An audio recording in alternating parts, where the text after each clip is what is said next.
Bonjour à toutes et tous, vous écoutez Ocean, le podcast du JDR et de ses messages, co-présenté par Brocknar et moi-même, Locus. Bonjour Brocknar. Salut Locus. Je crois qu'avant de commencer cet épisode 2, Eh ben, on va en profiter pour faire un petit passage en post-prod, pour vous expliquer que nous avons eu un souci là sur l'enregistrement de cet épisode-ci, un souci technique qui nous a pas permis d'utiliser les fichiers de la qualité habituelle. Du coup, j'ai dû travailler sur un backup d'une qualité un peu inférieure, mais qui permet à cet épisode d'exister quand même. Désolé par avance si la qualité est pas au top. Voilà, on peut reprendre le cours de l'épisode. tu voulais remercier des gens, Brocknar. Ouais, alors, tu voulais aussi les remercier, je tiens quand même à le souligner, tu n'es pas la mauvaise personne. C'est vrai. Je voulais commencer par remercier déjà tous les gens évidemment qui ont écouté l'épisode 1, tous ceux qui nous ont rejoints sur la chaîne YouTube notamment, puisque maintenant on est 50, ça y est, cool, merci. À nouveau, je m'attendais pas à ça, mais je suis content. J'espère que je suppose que tu es content, Ouais, bien aussi. sûr, ouais. Très très content. Après, Euh, maintenant, on a aussi un vrai podcast, donc je ne sais pas, je pense pas qu'on puisse savoir sur si, le flux. Ah, si, on peut savoir si on est écouté là-dessus. Super. ouais, ça a commencé gentiment, après on l'a lancé tard et bien après la sortie de l'épisode. Mais je vois que ça accroche un peu aussi de ce côté-là, pas dans la même mesure que YouTube, qui est beaucoup plus simple d'accès de prime abord, je pense. Mais cet épisode-ci nous donnera la réponse à ce sujet-là, quoi. On va le sortir en même temps sur les deux plateformes, et comme ça on pourra faire un vrai comparatif. Voilà, mais dans tous les cas, à nouveau, le RSS nous permet surtout d'avoir une autonomie par rapport aux plateformes privées, puisqu'on héberge nous-mêmes nos fichiers sur notre serveur, avec un nom de domaine à nous, tout ça. Donc même si un jour YouTube continue, enfin si YouTube part davantage en couille, et on souhaite arrêter complètement d'utiliser cette plateforme-là, on aura toujours le RSS qui sera disponible. On est référencé notamment par deux podcasts index, donc on remonte dans toutes les applications quasiment. On n'est pas encore sur d'autres plateformes privées. Faut encore qu'on en discute, Locus. On va pas le faire maintenant. Oui. On va voir ce qu'on fait et comment on fait et quand on le fait surtout. Voilà. Pour revenir sur l'épisode 1 et les retours qu'on a eus, ce qui nous a fait très plaisir, c'était, et c'est toi qui l'avais souligné en premier, c'est le champ lexical qui était utilisé dans les commentaires. On a vraiment l'impression que ça vous a fait du bien de nous entendre parler tous les quatre. On sent qu'il y avait peut-être quelque chose, un besoin à couvrir de ce côté-là. C'est une des raisons d'exister de ce podcast, de dire les choses, de les dire du mieux possible et puis de les dire d'une certaine voix. Voilà, je sais pas si tu voulais ajouter quelque chose à ce sujet-là, Locus. Non, non, c'est très très bien dit. On sent que on est venu occuper une place qui n'était pas vraiment occupée actuellement. Alors bon, moi je peux pas dire qu'on est le seul podcast, le seul podcast JDR qui parle de politique et de ces choses-là de cette manière-là. Il y a d'autres podcasts, on en reparlera. Enfin, on a parlé déjà la dernière fois de Passerelle. On aura l'occasion probablement de parler d'autres podcasts, même avec des personnes qui animent d'autres podcasts on va dire, de la même famille. Donc voilà, bah, j'aurais pas mieux dit que toi. Après, et je pense que c'est peut-être pas les derniers remerciements, mais il y a un autre remerciement, je vais le faire moi. C'est de remercier Cédric Chaillol pour toute la direction artistique. Il nous a fourni tous les nouveaux logos de Ocean, donc qui sont Donc une DA, quoi. qu'on s'est empressé de mettre partout évidemment. Merci beaucoup, Cédric, ouais. Donc aujourd'hui, on va parler de cyberpunk en JDR, mais pas que. Bon, ça reste connexe, on est sur des sujets de fiction. Pourquoi on voulait en parler? Bah, parce que déjà, c'est un sujet qui nous intéresse, Brocknar et moi, et aussi, évidemment, c'est un sujet qui est porteur de beaucoup d'aspects politiques et sociaux. Donc beaucoup de Ouais, sujets de science-fiction, à vrai dire, mais bon, voilà. Celui-là peut-être plus proche de nous, parce qu'en général, il parle justement de futurs proches, etc. Bah donc, du coup, je voulais expliquer un peu ce que c'était, de façon définition Wikipédia, on va dire, le cyberpunk, et ce qu'on entendait par là. Donc le cyberpunk, c'est un genre, on peut dire un sous-genre de la science-fiction, ou un courant de la science-fiction, qui est né, bon, il y a des prémices avant, mais grosso modo, c'est quand même né dans les années 80. C'est avant tout un courant littéraire, et le premier et probablement le plus gros représentant de ce courant, c'est un auteur qui s'appelle William Gibson, qui a publié au long des années 80, alors le dernier livre était sorti en 88, une trilogie de romans qui est un peu fondatrice, enfin fondatrice peut-être pas, mais en tout cas qui a cristallisé les thèmes et l'esthétique du cyberpunk, et qui s'appelle la trilogie neuromantique, donc avec Neuromancien, Front Zéro et Mona Lisa 10. les Rudy confirmed, encore une fois, quoi. Voilà. Et donc du coup, il y a eu évidemment bon, beaucoup d'autres œuvres qui ont suivi. Il y a eu aussi des courants. Donc là, on parlait plutôt d'Amérique du Nord, mais il y a aussi eu des courants cyberpunk qui se sont différenciés selon les géographies, avec notamment un gros courant cyberpunk japonais qui lui se développe plus sur les années 90, on va dire, à travers le manga et l'animation. Et puis, c'est un courant qui survit encore aujourd'hui. On a du cyberpunk dans les années 2000, que ce soit des films, des séries, tout ce qu'on veut. Et même, on a encore de la littérature cyberpunk. Et pour parler un peu de géographie différente et d'œuvres cyberpunk récentes, moi je pensais à un auteur qui s'appelle Michael Rock. Donc c'est un auteur qui vient des Caraïbes françaises et Ok. qui fait partie d'un mouvement décolonial de littérature. Et il a écrit un livre un roman de cyberpunk qui s'appelle Témaon, et qui est un livre de cyberpunk qui se passe dans les Caraïbes. Donc Cool. voilà. Bah écoute, je connaissais pas, tu viens de me donner envie d'acheter un bouquin comme à chaque fois, quoi. Ouais, Je vais acheter. j'avais envie de souligner cet aspect-là du fait que bah, ça s'étendait un peu à travers le monde et qu'on avait différentes, ouais, on peut dire différentes géographies du cyberpunk, quoi. Carrément. J'ai parlé des œuvres, je peux parler des thèmes. Donc l'idée du cyberpunk, c'est... Donc il y a deux mots hein, dans cyberpunk. Ouais, Il on y va y a, revenir. il y a cyber, de cybernétique, etc. Bah, pourquoi? Parce que ça parle de la prédominance des technologies de l'information et aussi de l'aspect cybernétique, qui est un truc un peu plus précis. C'est un peu l'interface entre le monde numérique et le monde biologique ou humain, on va dire. Et bah, notamment, on va parler souvent dans le cyberpunk de corps augmentés, d'implants cybernétiques, de choses comme ça, un peu où l'humain et la machine se mélangent, quoi. Et il y a l'autre énorme aspect du cyberpunk, l'éléphant dans la pièce, qui est la prédominance d'un système économique où l'État s'efface au profit de méga-corporations qui dominent le monde, quoi, en gros. Donc c'est une sorte de modèle social et économique, on va dire. Voilà. Et le côté punk, c'est parce que souvent, les personnages sont des anti-héros, en théorie. On y reviendra, mais en théorie, ils contestent aussi un petit peu l'ordre établi. Et souvent, l'ordre établi, qui est représenté par les méga-corporations, représente pour eux des antagonistes, quoi. Voilà. C'est un courant qui a essaimé dans le jeu de rôle, bien sûr. Ben justement, quand en 88, le dernier livre donc, de la trilogie de romantique de Gibson est sorti, il y a des gens de maison d'édition américaine de jeux de rôle qui ont voulu faire des jeux de rôle cyberpunk, qui étaient très inspirés par ce monde-là, par cette trilogie-là. Bah, notamment, il y avait une maison d'édition qui souhaitait sortir un jeu de rôle cyberpunk, FASA, je crois, FASA, la maison d'édition.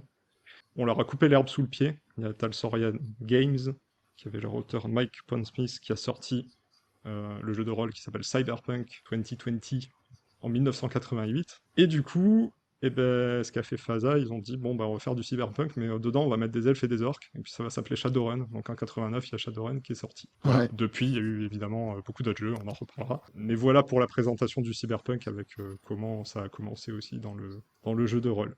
Donc Brocknar, peut-être tu veux nous parler de ta relation personnelle avec le cyberpunk et de pourquoi tu voulais aborder ce sujet. Ouais, ouais, bah, je voulais déjà expliquer, tu le feras peut-être sûrement après, ou après on a le même âge, donc on est des Oui, enfants du milieu des années 80, tout à fait. donc je pense que les références seront les mêmes. Alors est-ce qu'elles seront dans le même ordre? Je sais pas, parce que quand même ça a un impact, je pense, sur la manière dont on voit les choses. Tu parlais du cyberpunk japonais. Moi, c'est celui qui m'a été présenté en premier, avant même que je sois conscient de ce que c'était le cyberpunk, que ça pouvait être un mouvement. Si tu veux, j'ai mangé les thèmes avant de savoir de quoi il s'agissait. Bah, encore comme pour beaucoup de choses, en fait, hein. Sûr. Moi, ça a commencé que l'œuvre de Shinya Tsukamoto, Tetsuo, Tetsuo 2. Oui. J'ai vu ça certainement beaucoup trop tôt. J'étais certainement beaucoup trop jeune pour voir ces trucs-là.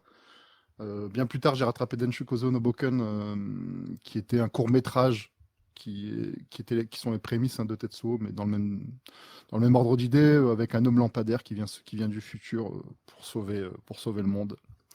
Une J'adore prophétie le en pitch. 40. Ouais, ouais, ouais, non, Je connais pas, mais j'adore le pitch. Alors, je connais une Tetsuo, je prophétie, connaissais pas l'homme lampadaire, mais j'aime beaucoup. c'est une prophétie sur 45 minutes. T'as l'impression, tu ressors de là, t'as l'impression que le film a duré 1 heure et demie tellement t'es rincé parce que c'est du Tsukamoto que ça va très vite, très fort dans tous les sens. C'est d'une très très grande violence sensorielle Oui, c'est ça, c'est ça. dans ces D'ailleurs, films. pour le coup, il n'y a quasiment pas de violence par rapport à un Tetsuo qui peut être beaucoup plus hardcore sur la partie corporelle body horror. Il y a moins ça. Bon, c'est un homme poteau électrique quand même, mais il y a beaucoup moins ça dans Denshikozo no Boken. Mais ouais, sensoriellement, tu ressors de là, je crois que c'est 45 minutes, je suis même pas sûr, et t'es éreinté en fait. On avait regardé un soir avec un pote et on s'est regardé à la fin, on s'est dit non, mais 45 minutes, ça n'a jamais été aussi long de notre vie, quoi. Et en même temps, c'était formidable, belle expérience. Évidemment, il y a aussi eu l'œuvre de Masamune Shirow avec Ghost in the Shell. Je pense qu'elle est elle est en commun aussi chez nous deux, c'est cette œuvre. Bon, pas besoin d'expliquer pourquoi Ghost in the Shell c'est une dinguerie, hein. En On termes pourra en parler, d'animation, on pourra en en parler. en Il y a termes beaucoup de de choses à thème, dire. il y a déjà énormément de choses qui sont posées. Euh, je trouve ça assez fou. Alors, sur l'animation, sur le manga, côté du Japon, je viens de penser, il y a aussi Gunma ou Gunm, ça dépend Oui, ok. comment on le prononce. Alita Battle Angel, je crois, en version américaine, qui est arrivée Ouais, chez nous ouais. avec ce titre-là. Est-ce que c'est du pur cyberpunk? Je sais pas, mais en tout cas, il y a des très fortes consonances cyberpunk dedans. Encore un truc très sombre, fondamentalement, quoi, quelque chose de, c'est déprimant, quoi. Voilà. Moi, c'est mon rapport avec le, avec le cyberpunk, c'est qu'il faut pas que ça soit lumineux, quoi. Ça, c'est pour la partie japonaise qui a vraiment été le tout début. Très vite, il y a aussi eu, à peu près dans les mêmes années, il y a eu Paul Verhoeven qui arrivait très fort avec, Ah oui. qui arrivait très vite avec Robocop. Robocop, c'est du cyberpunk. Voilà, Ah oui, il y a oui, pas à très tortiller. clairement, ouais. Voilà. Et il est aussi revenu, je crois que c'est après. Ouais, il y a eu d'abord Robocop, et puis plus tard, il y a eu Total Recall. Oui, Total Recall. Ouais, Total Recall qui est du cyberpunk dans l'espace, si je peux, si je veux simplifier le truc. ouais, ouais, mais c'est clairement du cyberpunk. Il y a une histoire de méga Voilà, corporation derrière, etc. exactement. Les modifications corporelles, enfin tout ça, les rapports aussi à l'intelligence artificielle, hein, qui existent.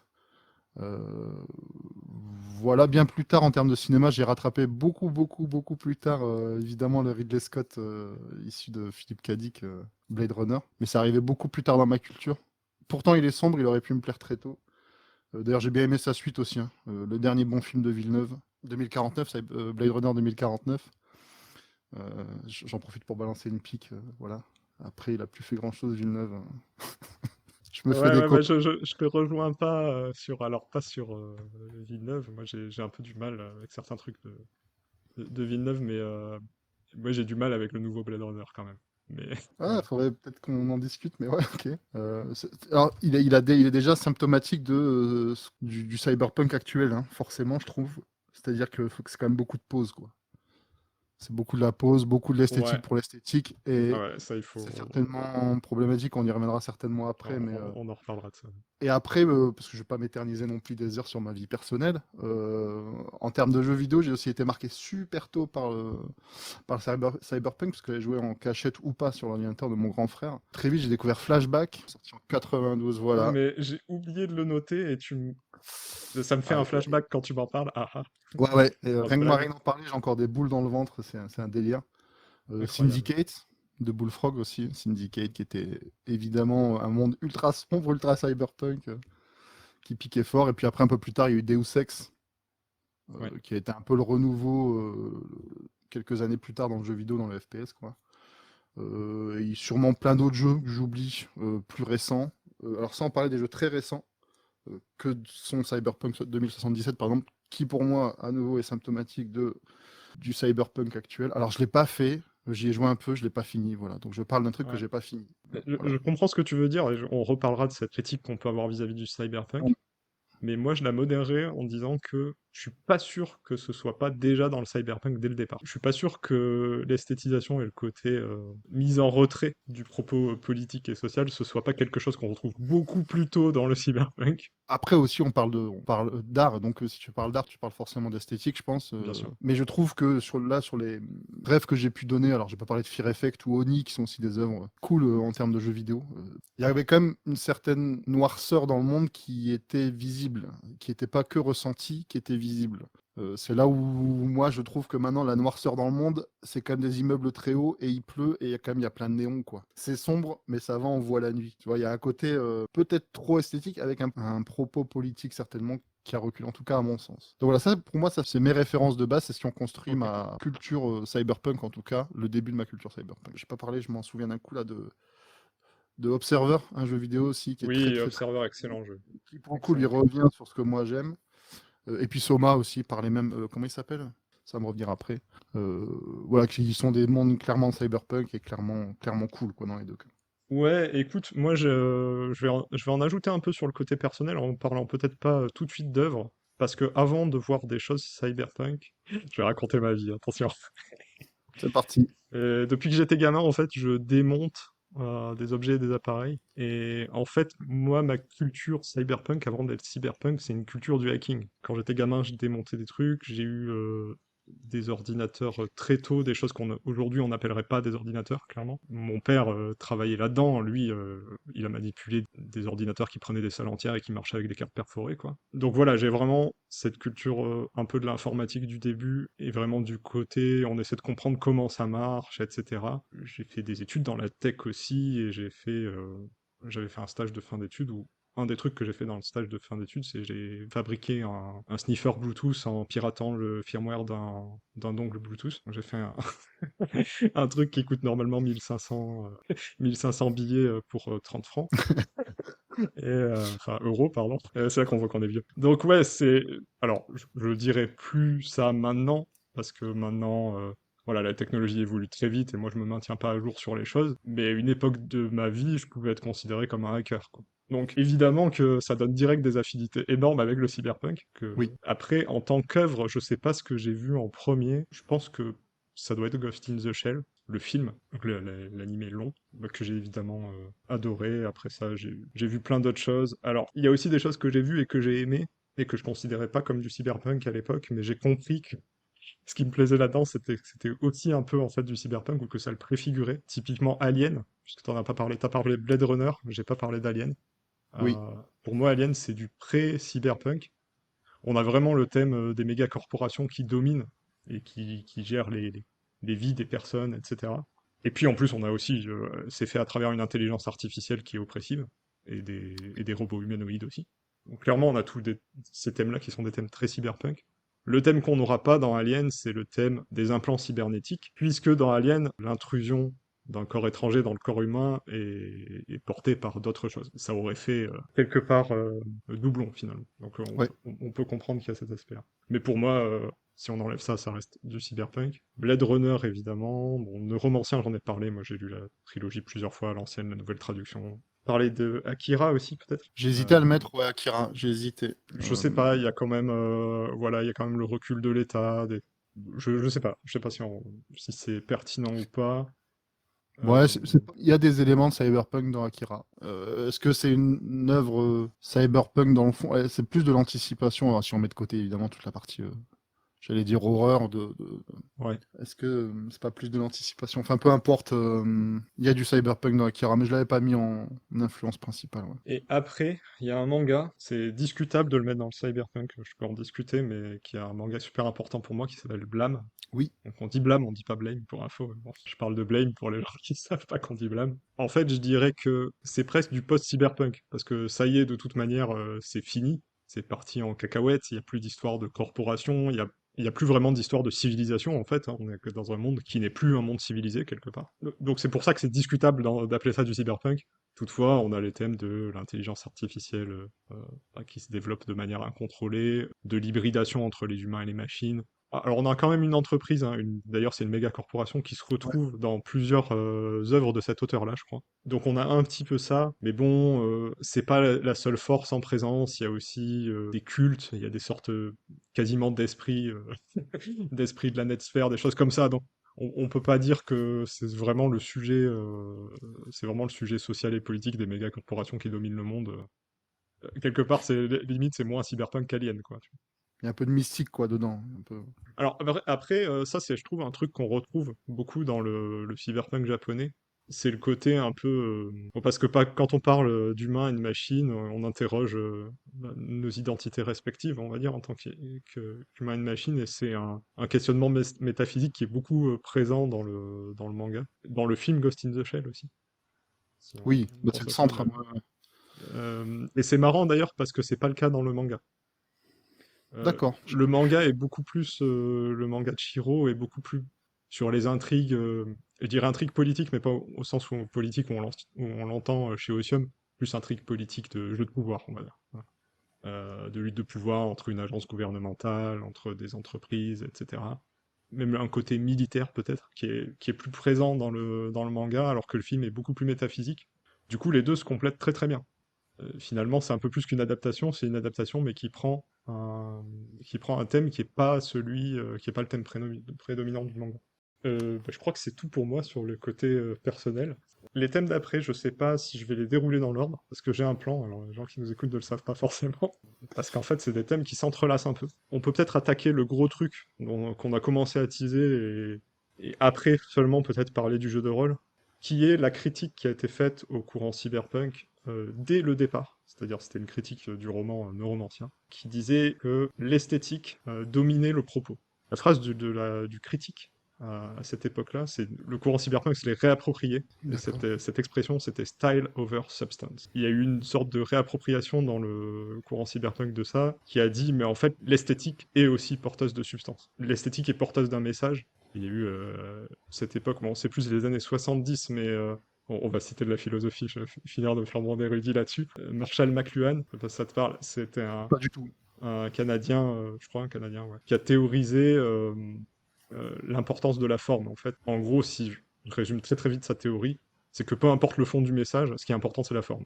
Et c'est une théorie qui est très très importante pour comprendre tout un tas de mécanismes de propagande, notamment, qui est Mhm. très très importante pour comprendre aussi l'impact d'un média sur le message qui est diffusé à l'intérieur de ce média. C'est très intéressant parce qu'il y a tout un tas de travaux qui montrent que le média préfigure le message qu'il va porter, quoi. Donc voilà, bon, Ouais. je veux pas creuser ce truc parce que ça va être, on va aller trop loin. Et puis c'est pas le but de faire un truc un peu érudit là-dessus. Mais c'est pour dire que c'est pas évident d'un point de vue un peu objectif et scientifique, si on puisse dire ça, que le fait de mettre l'accent sur la forme, c'est au minimum très contestable que ça vide le message, quoi. Au contraire. Donc voilà, c'était ce point-là. Donc ça, c'est dès le départ. Donc dès Neuromancer.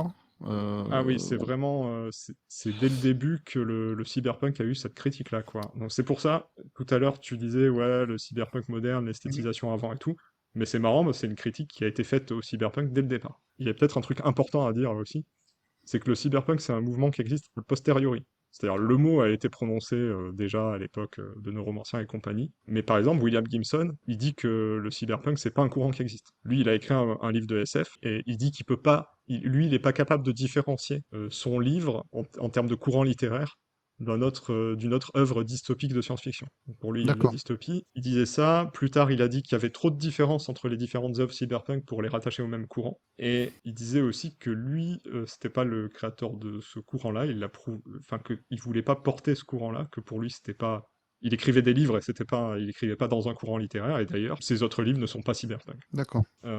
Donc je le précise aussi, c'est important parce que du coup, on a critiqué, il y a un courant qui a été critiqué à travers son œuvre, mais lui, il dit qu'il n'appartient pas à ce courant. Donc c'est quand même un truc qui est quand même notable, je trouve. Oui, il a écrit ce qu'il avait envie d'écrire et c'est sorti comme c'est sorti en fait. Il y a pas eu.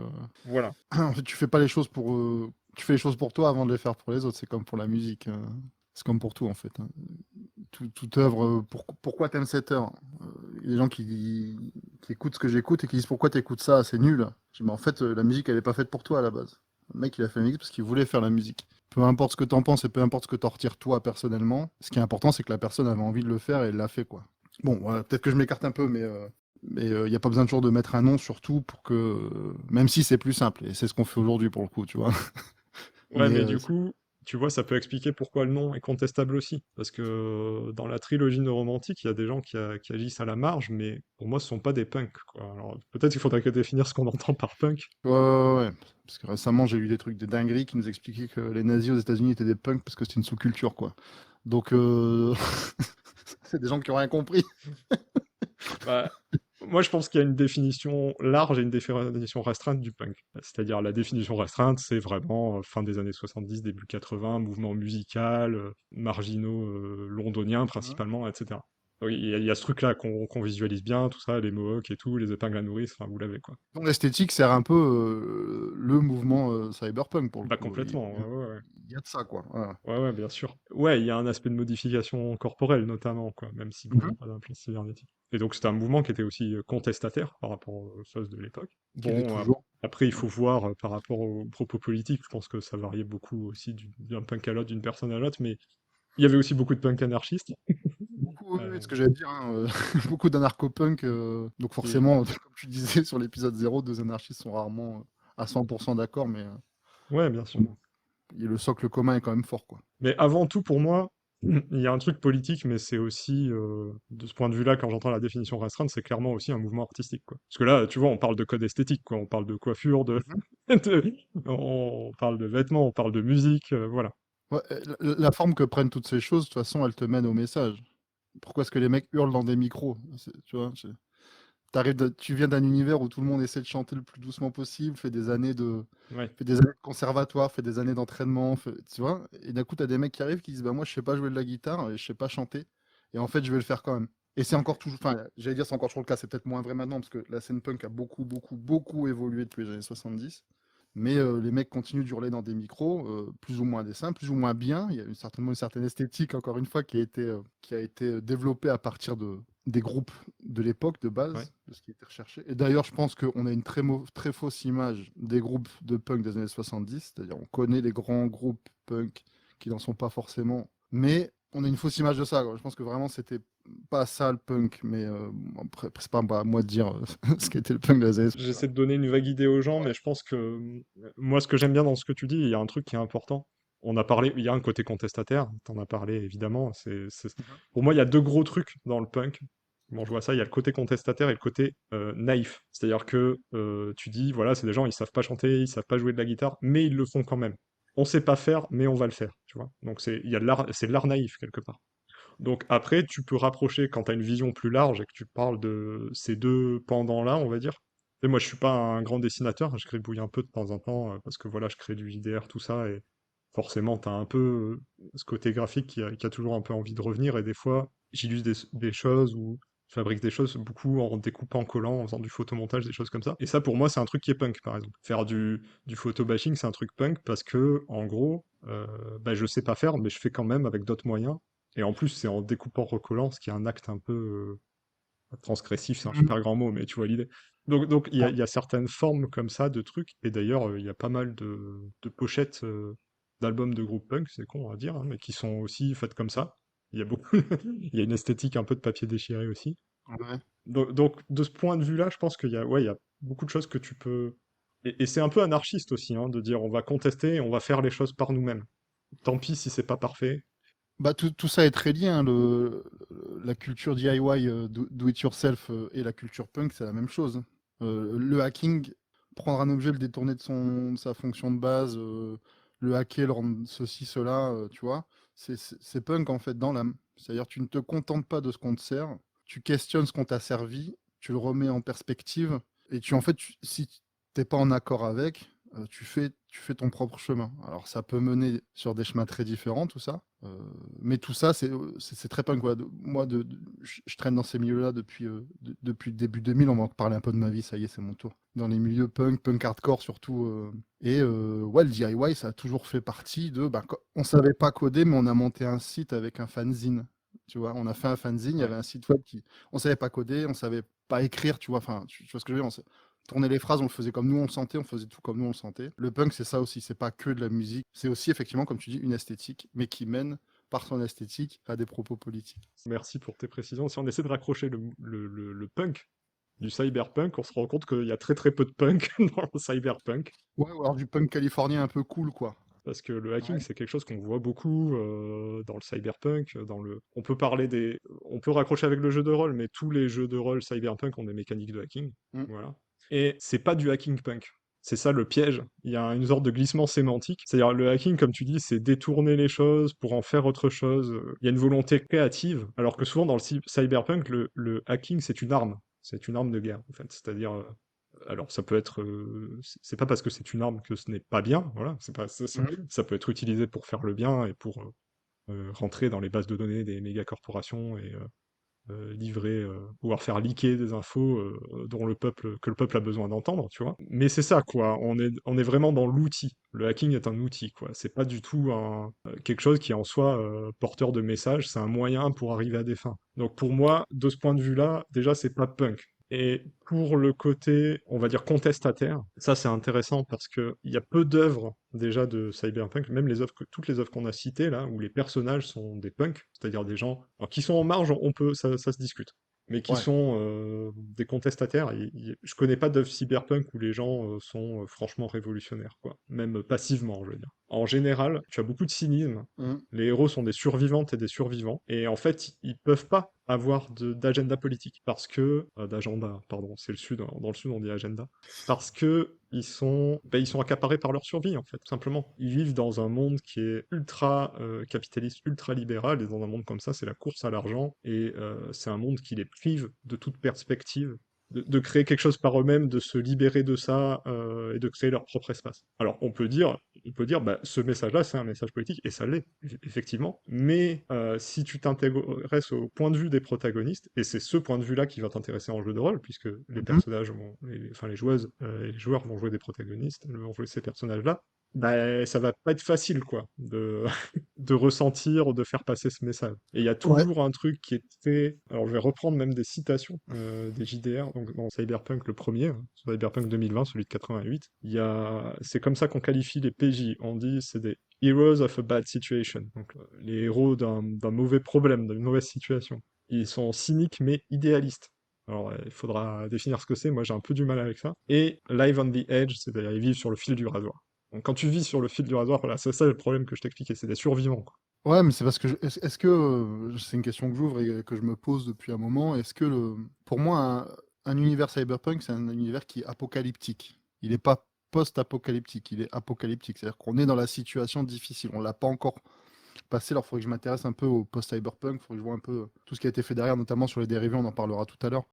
Mais c'est un univers qui est fondamentalement apolitique, pas apolitique, pardon, au contraire, qui est fondamentalement apocalyptique. Et donc, est-ce qu'on peut attendre un agenda politique dans une situation apocalyptique ou faut-il, et là je vais titiller l'anarchiste en face de moi, faut-il se contenter de la révolte? On en parlait, c'est comme ça qu'on s'était un peu rencontrés d'ailleurs. Faut-il parler de la révolte et pas de la révolution? C'est-à-dire, est-ce que ça suffit pas à la fin, c'est sûr, mais est-ce que là, dans le cadre d'un jeu de rôle, dans le cadre où on veut aller aborder des thèmes politiques réels, dans ce type d'univers, est-ce que la révolte peut pas suffire? Est-ce que c'est pas ça qu'on doit chercher? Donc moi je pense pas que ça suffise, c'est ça ma réponse. Enfin, c'est pas que ça suffit pas. Moi j'aime bien l'idée de révolte, c'est-à-dire de trouver un peu son propre espace dans les failles du système c'est très hacking aussi d'ailleurs, Mhm. d'essayer de construire d'essayer de construire dans les interstices. C'est ça d'ailleurs les plus gros succès de l'anarchisme en réalité, hein. Bon, il y a eu des trucs beaucoup plus gros, mais ça s'est mal terminé, on va dire. Donc moi je suis pas du tout conceptuellement ou concrètement contre ça, je trouve que c'est très bien. Mais moi, je pense pas que dans le cyberpunk, pardon, c'est ce qu'on voit. Moi, j'ai pas l'impression de voir ça. J'ai pas l'impression non plus que les jeux cyberpunk poussent les personnages à faire ça, quoi. On peut peut-être discuter des jeux de rôle cyberpunk, parce que pour moi, ils ont un très gros point en commun, les jeux de rôle cyberpunk. Alors, je vais en citer quelques-uns peut-être déjà. Donc, j'ai parlé des grands anciens, 2020 et Shadowrun. On peut parler de choses plus récentes. Donc ça, ce sont des jeux traditionnels, au sens où il y a un MJ, des joueuses, des GD, des compétences en scénario, toutes ces choses-là. En jeu plus récent, je pense à Nanochrome de LG, aussi à The Sprawl, qui est un jeu PBTA, Cyberpunk PBTA. Et il y a aussi du Cyberpunk dans l'OSR, donc l'Old School Revival, avec un jeu que j'aime beaucoup et que j'ai mené qui s'appelle Cyborg, qui est un dérivé de Morkborg, qui est fait par le Stockholm Cartel. Mais par contre, tous ces jeux, peut parler vite fait de leurs différences après, notamment pour ce que je connais, mais ils ont un gros point commun, tous ces jeux, c'est que ce sont des jeux à mission. Donc on joue une bande souvent de marginaux, mais qui sont finalement des mercenaires. En gros, c'est des jeux de casse, quoi, hein. Ils vont faire une mission pour le compte de quelqu'un. Ça peut être, par exemple, faire du mal à une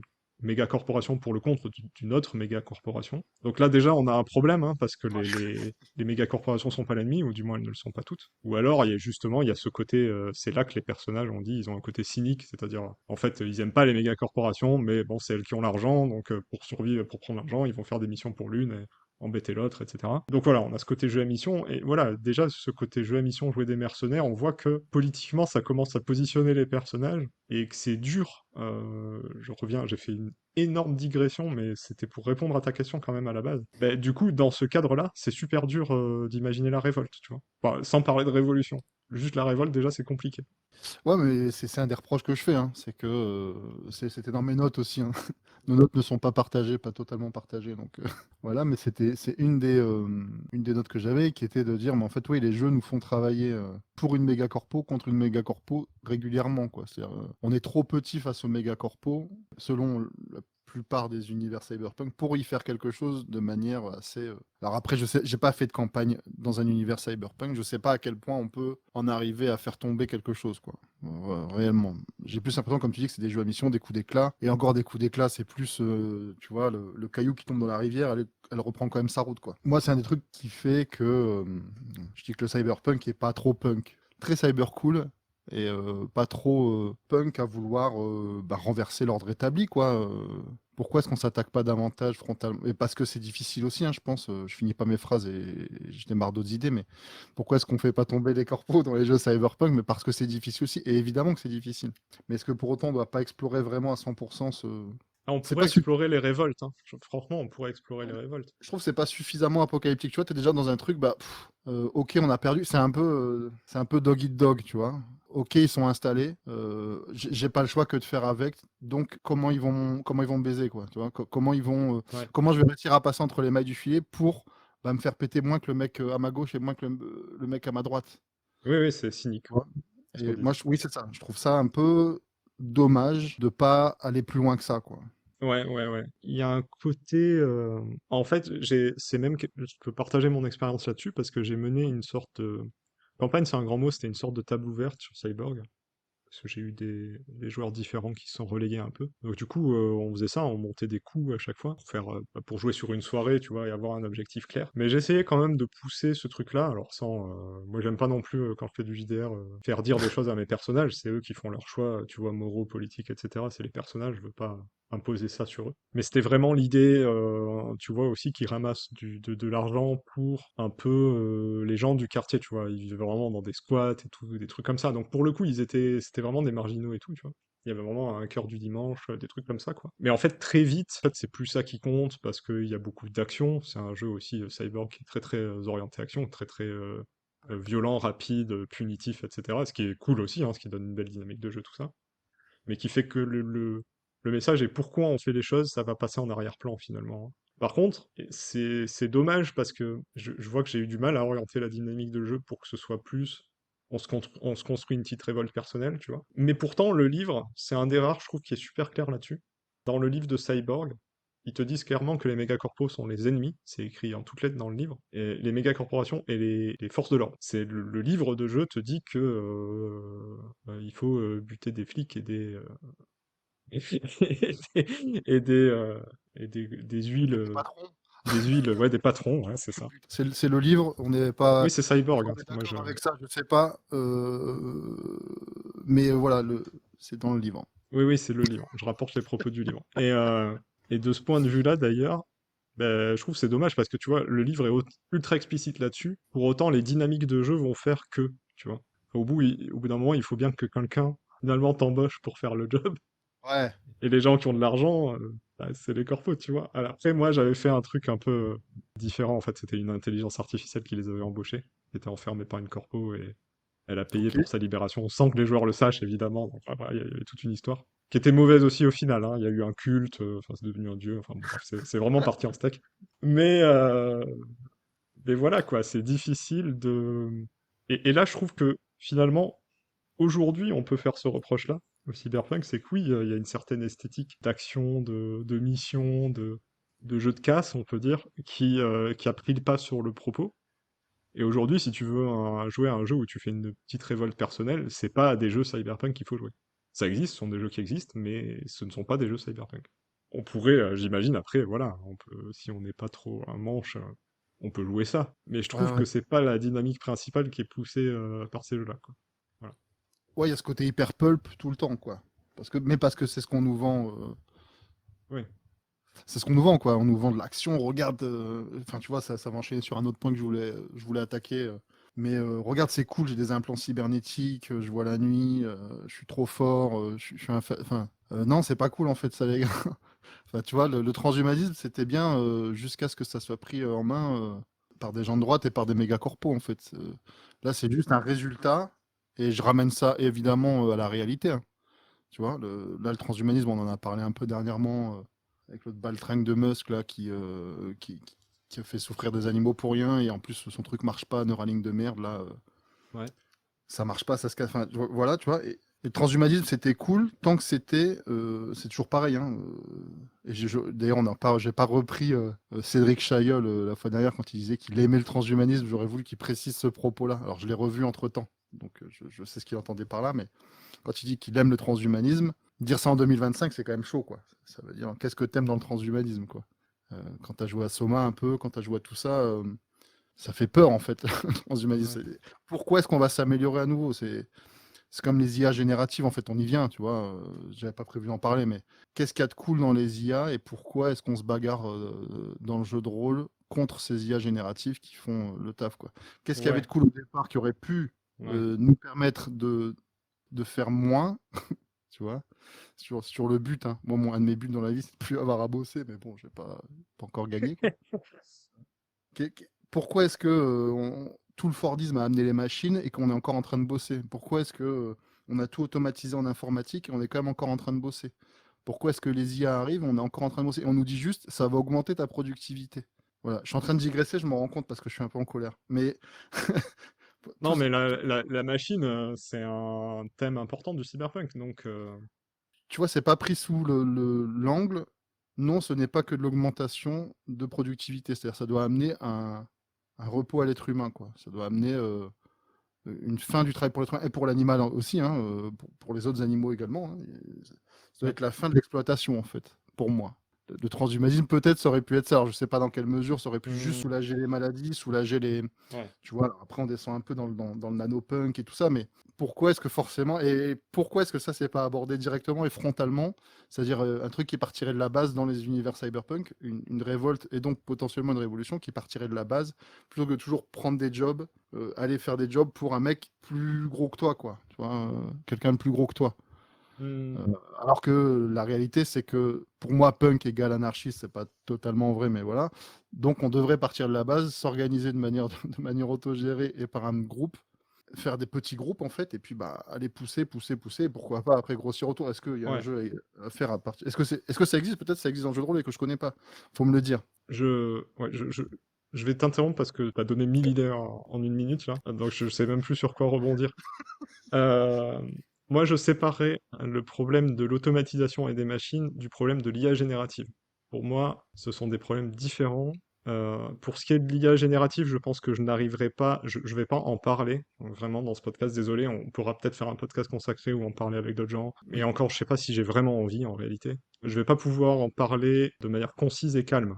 Parce que j'ai un problème avec ça qui est... Mon vrai problème avec ça, il est d'ordre spirituel, quoi. Donc, Ok. bah, je suis pas croyant et tout, je le précise. C'est pas pour ça que on peut pas avoir de spiritualité. Mais Ok. on peut en parler calmement en donnant les arguments objectifs habituels sur le fait du non-respect de la propriété intellectuelle, des arguments de consommation énergétique et ces choses-là. Ce sont des arguments auxquels je suis sensible et qui sont importants pour moi, mais en fait, c'est pas l'argument principal. Voilà, l'argument principal, j'ai un problème spirituel avec ça, qui est un problème différent de l'automatisation. Je vais laisser tomber, surtout dans l'art. Moi, si c'est pour de Oui. l'industrie, l'IAG qui automatise des trucs et qui fait de l'industrie, je m'en fous, l'industrie, je trouve ça déjà pourri, donc enfin, tu rajoutes du caca au millefeuille de crotte. Par On est contre, dans l'art, d'accord. je trouve que enfin, c'est vraiment un problème spirituel que j'ai avec ça, donc j'en parlerai une autre fois. Donc, je fais la différence entre ça et l'automatisation. Et de quoi t'as parlé d'autre? De transhumanisme. Toute cette technologie est censée nous libérer et pas Ouais, nous, ouais, c'est ça, j'avais autre nous chose à dire exploiter, nous là-dessus. permettre d'être mieux exploitables, mieux exploités et Ouais, le côté émancipateur de la technologie. ouais. Alors, oui, bien sûr, les technologies peuvent être émancipatrices, sauf que les technologies, déjà, ne sont pas des choses neutres politiquement. C'est-à-dire que, bon, l'exemple le plus facile, c'est une arme, hein. Une arme, c'est pas neutre, quoi, hein. Tu peux toujours dire, et c'est un argument qui existe, hein, il y a notamment des Américains pour le port d'armes qui te diront oui, mais entre les mains d'une personne responsable. Ok. Donc, comme si l'arme était neutre. Non, mais c'est important. Ouais, Et ouais. une arme, c'est pas neutre, c'est quelque chose qui sert à tuer. Ok, ça peut.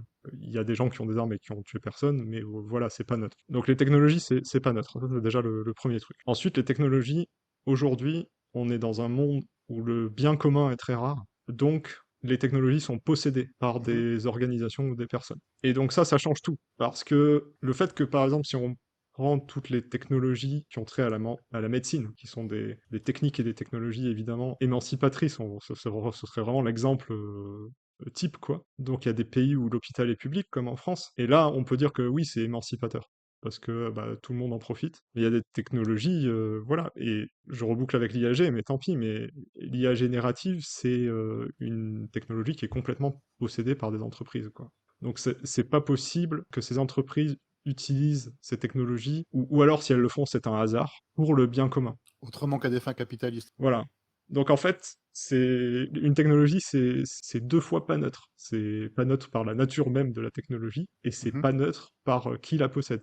Et aujourd'hui, on est dans un monde où les technologies sont possédées. Elles ne sont pas disponibles pour tout le monde. Qu'est-ce qu'on fait des technologies open source qui existent? Ouais, c'est vrai. T'as raison de me reprendre parce que mon propos est hyper péremptoire et tout, mais c'est comme ça que je parle en général, c'est-à-dire que je parle d'un point de vue sociologique. Moi, je suis pas sociologue, hein, mais statistique, on va dire. Ce qui compte pour moi, c'est la majorité. L'énorme majorité des technologies aujourd'hui, elles sont possédées par des boîtes, possédées par Oui. quelqu'un. Bien sûr, il y a de l'open source, etc. Mais d'ailleurs, ça n'existe pas pour rien, l'open source. Ça existait aussi parce que c'était dans l'intérêt de beaucoup de boîtes qui est de l'open source. Ouais. Donc, évidemment, ce que je dis, c'est une généralisation, mais je pense que ça reste vrai dans la plupart des cas. Et c'est un truc qui est très accentué dans le cyberpunk. T'as des trucs de cyberpunk où, en fait, Alors, je suis plus capable de citer l'œuvre où j'ai vu ça, mais où, en fait, on parlait de transhumanisme, où tes implants cybernétiques, bah, ils dépendent d'une boîte. Donc, déjà, tu vas avoir une sorte de contrat de maintenance. Potentiellement, tu vas pouvoir être contrôlé à distance par cette entreprise, par tes implants, des tas de choses comme ça, tu vois. Si ce sont des implants sensoriels, donc par exemple qui enregistrent ce que tu vois, si quelque chose comme ça existait aujourd'hui, et c'est ce qu'on a sur quand on prend des photos avec notre téléphone, ok? Tu prends des photos avec ton téléphone aujourd'hui, si tu veux les sauvegarder efficacement, t'as pas assez de place sur ton téléphone, donc tes photos elles partent dans un cloud. Mhm. Encore une fois, je dis tu, je parle pas de toi, c'est une généralisation, nanani nana, ok? Elles partent sur un cloud qui appartient à qui? À Apple, Google, voilà, Microsoft, ce que tu veux. Donc ça veut dire que bah, ces gens-là, ils peuvent voir tes photos, ok? Bon. Mhm. Euh, Ouais, c'est un fait, quoi. Donc maintenant, imaginons qu'aujourd'hui, on ait une technologie qui est cyberpunk, qui par exemple enregistre ce que voient tes yeux. T'as un implant dans le cerveau et t'enregistres. Tous ces logs, si on mélange cette technologie cyberpunk et l'état des choses tel que c'est aujourd'hui, et la dominance des méga corporations que t'as un peu aujourd'hui et que t'as beaucoup dans le cyberpunk, voire beaucoup aujourd'hui, moyennement aujourd'hui et beaucoup dans le cyberpunk, on va dire ça comme Ouais, ça. on va faire comme ça. Ouais. Eh ben, tout ce que tu vois, ça part dans le cloud de Apple ou l'entreprise ou la Weyland-Yutani ou on se comprend Ouais. quoi. Ben voilà quoi, c'est ça. Tu vois, la technologie, elle est pas ces technologies-là, ces implants, ces données, etc. Ils appartiennent pas vraiment aux gens. Pour le grand public, c'est évident. Ouais. Pour le grand public, c'est évident que, bah, on l'a vu récemment, si je dis pas de bêtises, avec Facebook, qui d'un coup dit, bah, en fait, là maintenant, toutes vos photos, bah, on va les utiliser Voilà. pour entraîner notre IAG. C'est-à-dire que du jour au lendemain, ils ont dit, bah, en fait, vous avez jusqu'à telle date, et à partir de là, on utilisera vos photos pour entraîner une IAG. Oh, vous inquiétez pas, on n'y a pas accès directement, mais on va le faire quand même. C'est toujours, et les gens qui disent, bah alors c'est. Et le pire, c'est cette acceptation de se dire, bah ça va, c'est bon, c'est pas grave, quoi. Tu vois, Oui, quand on parle un peu avec les gens, bah ça va, ils entraînent une IA, et alors c'est bien les IA, non, regarde, on fait des starter kits avec, c'est rigolo. Et on en revient à la partie punk qui devrait être davantage mise en avant, et dans la société de manière générale, hein, de refus par défaut, en fait, par défaut dire non. Quand une corpo nous propose quelque chose, par défaut, tu lui dis non. Et après, tu examines ce qu'elle ce qu'elle voulait te vendre, quoi. et ça, dans le cyberpunk, c'est super dur. Maintenant, ça donne envie de faire un scénar, de faire du jeu Mhm. cyberpunk où on essaie de faire ça, quoi. Et je pense que c'est Oui. faisable, et sans doute des gens l'ont fait. Voilà. C'est pas, moi, je généralise sur la vibe et le game design sur lequel te pousse, à mon avis, la majorité des jeux cyberpunk. Je dis pas que tu peux pas faire autrement, et heureusement.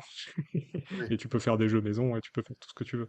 Mais tu vois, parlons pas d'un jeu, mais parlons de Ghost in the Shell. Mhm. Tu vois, pour embrayer avec ce que j'ai fait et ton truc de dire non, etc. Le personnage principal de Ghost in the Shell, le Major, là, euh, Motoko Motoko Kazanagi. Kusanagi. Ouais. Donc c'est une femme, la seule chose qui lui reste de biologique, je pense, c'est son cerveau. Elle a un corps entièrement artificiel. Du coup, c'est une flic aussi, hein, dans ce truc-là, hein. C'est une sorte de super flic, on peut dire. Un petit côté Robocop. Tu vois, par exemple, typiquement, elle se pose des questions sur qui elle est vraiment, le fait que son corps soit pas elle, machin et tout, c'est un truc que t'as dans l'animé. Il y a des questions de l'autorité de l'organisation dans laquelle elle fait partie, qui est une organisation étatique du Japon du futur, par rapport aux entreprises, etc. Ça, c'est plus abordé dans le manga. Donc il y a tous ces trucs-là qui sont cyberpunk, machin et tout, mais pas une fois. Si tu veux, quand elle se pose la question de son corps artificiel, elle se pose une question d'identité, ce qu'on peut comprendre, etc. Ce qui est très bien amené, c'est très cool et tout ça. Mais pas une fois on parle du fait que bah, son corps lui appartient pas, parce qu'il a été créé par une entreprise. Tu vois, le simple fait que probablement cette entreprise elle doit en faire la maintenance, etc. Toutes ces choses-là, tu vois. Ouais, c'est pas un peu abordé ça, je me souviens plus. Bah Ils pour parlent pas de la propriété, ils en parlent pas. De mémoire, t'as Ben ouais, mais totalement raison. c'est ça qui est super important. Moi, j'aimerais bien, si, alors, je sais pas un truc que j'exige de Ghost in the Shell, qui est une œuvre que j'adore et tout, et je suis pas en train de dire, ah, j'aurais fait mieux si je peux faire ça. C'est pas du tout Ok. ça mon propos. Mais moi, si je fais une partie de jeu de rôle avec un personnage qui est comme ça, j'aimerais bien que ce thème-là, il apparaisse, quoi. Enfin, tu vois, il y a un truc qui est quand même assez fort, c'est pas... Et on rejoint un petit truc un peu spirituel dans le... Il y a un truc spirituel là-dedans où le corps, c'est juste...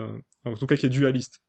Le corps, il y a ça aussi dans les implants cybernétiques et tout, il y a aussi une vision dualiste, quoi. Où, en gros, ton corps, c'est plus qu'un véhicule. Ouais. D'ailleurs, le Ghost in the Shell, c'est ça que ça veut dire, hein. C'est Oui. le fantôme dans la coquille. Donc, en gros, le ghost, c'est l'esprit, quoi. C'est ça. Parce que ghost, en anglais, ça veut dire fantôme et ça veut dire esprit. Le Holy Ghost, c'est le Saint-Esprit. Euh, donc, en gros, où t'as la vision dualiste, vraiment, où t'as un esprit, t'as une âme, quoi. Tu vois, c'est un truc hyper qui est Ouais. pas du tout rationnel, tu vois. Et puis à côté, t'as un corps qui est un véhicule, tu vois. Le transhumanisme, c'est un peu une négation, une sorte de négation rationnelle du monisme, dans le sens où le corps et l'esprit séparés, c'est pas quelque chose qui existe dans la réalité, tu vois. Enfin, moi, je pense, en tout cas, je suis moniste. Même si je vois bien qu'on perçoit pas les choses comme ça. Enfin, moi, souvent, je perçois mon corps comme un véhicule. Souvent, dans la réalité. Si tu veux dire, la... Enfin, c'est en train de m'embrouiller, je me prends les pieds dans le tapis tout seul, c'est un truc de dingue. Je te Le... regarde faire en plus. Et je dis rien. Ouais, tu me regardes Ah, j'aime bien. patauger, patauger par terre, là. Comme Ash qui commence à déconner, là, dans Alien, tu vois. Ouais. Ouais, c'est... Du coup, je sais plus du tout ce que je disais. Oui, voilà, la réalité pour moi rationnelle, c'est que c'est moniste, c'est qu'effectivement, il n'y a pas de corps et d'esprit séparés. La réalité de notre perception peut être différente. Et la perception, c'est pas rien, c'est pas quelque chose que tu balayes d'un revers de la main. Tu peux utiliser des perceptions qui sont fausses et qui peuvent être utiles dans la vie de tous les jours, tu vois. Oui. Ce que je veux dire, c'est que par exemple, à chaque fois que tu démarres le moteur de ta voiture, tu ne conscientises pas dans ton cerveau tout le fonctionnement rationnel du mode. T'as une sorte de croyance qui dit je vais appuyer sur ce bouton, ce moteur va démarrer. Ce qui est une croyance, quoi, hein, c'est pas... Oui, oui. Et d'ailleurs, des fois, ça démarre pas, n'est-ce pas? Ça m'est jamais arrivé en tournant une clé, ça m'est arrivé qu'en appuyant sur un bouton. Voilà, je tiens à le signaler quand même. Donc ouais, voilà, il y a un thème qui est super intéressant là-dessus. Alors, dans le cyberpunk classique, c'est là, dans le jeu de rôle Cyberpunk 2020, t'as une sorte de rejet d'implants, la cyberrage, tout ça, je sais plus comment ça s'appelle. Où tu deviens fou parce que t'as trop d'implants et tu deviens une sorte de bête, quoi. Cyberpsychose, non? Y a pas quelque chose Voilà, comme ça? la psychose cybernétique, ouais, c'est ça. Ouais. Donc bon, je sais pas où je voulais aller avec tout ça, c'est n'importe quoi. J'ai pas du tout répondu à ta question. Bah, il y avait pas vraiment de question sur le La question, transhumanisme. non, moi, Mais, j'ouvre le débat, quoi. mais Pour toi et pour les gens qui nous écoutent, hein, d'ailleurs. Si... peut-être le résumé de ce que je voulais dire, tu dis ouais, le transhumanisme, c'est politique, faut en parler, machin et tout. Bah ouais, même sur ce côté-là, le cyberpunk parle pas vraiment de ça, ou pas comme ça, ou plus avec un angle spirituel ou un angle médical, quoi. Peut-être tu vois, du rejet Oui. de la cyberpsychose et tout ça, c'est un truc médical, quoi. Et pas Ouais. tellement de bah, à qui appartiennent tes implants, quoi, tu vois. Oui, oui, il n'y a pas cette Qui, recherche. qui a acheté ton cul, quoi, quelque part, c'est un peu ça, tu vois. Toi, t'es... Il y a quand même un peu de ça avec souvent, et là je repense, j'ai des images de Observer qui me reviennent avec ces histoires de marché noir, et il y a ça dans tous les Ouais, cyberpunk, de marché noir, de trucs ouais, qui sont plus connectés à, qui fonctionnent quand même, se retrouvent parfois hackés d'ailleurs par une mégacorp pour revenir dans Enfin bref, ouais, mais c'est dangereux. c'est dangereux. Oui, c'est ça, c'est Ouais. ça, c'est ça. C'est normal de perdre la propriété de son corps, quoi. Du point de vue cyberpunk, c'est-à-dire que c'est pas normal, pardon, je m'exprime, mais c'est une fatalité, quoi. Tu perds la... Oui, mais au moins tu es encore en vie, au moins bah, tu vois mieux, tu arrives à faire des zooms dans la rue avec tes yeux, Voilà. t'as plus mal aux fesses quand tu fais du vélo, tout ça c'est des avancées, quoi. Mais effectivement, ça questionne pas le fond, je suis d'accord avec toi. On est aligné là-dessus. Ouais.